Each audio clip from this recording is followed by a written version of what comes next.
আমার বাপ বলছে আমারে যাইতে দিবেন। আমার বাপ তো একজন প্রশাসনিক কর্মকর্তা, তাও আমি চলে আসছি, তার কথা আমি শুনি নাই। আমার জাস্টিস দরকার। এদিকে লালাই দিতে ছাত্রলীগ, ও আরো সুন্দর। আমার ভাইরা যে মরছে না, আমি সেটা জাস্টিস পাওয়ার জন্য আসছি। সেটা জাস্টিস পাওয়ার জন্য আমি আসছি। আমার ভাইদের রক্তে আজকে রাজপথ লাল হয়ে গেছে, সেটা জাস্টিসের জন্য আসছি।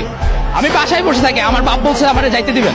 আমার বাপ তো একজন প্রশাসনিক কর্মকর্তা, তাও আমি চলে আসছি, তার কথা আমি শুনি নাই। আমার জাস্টিস দরকার।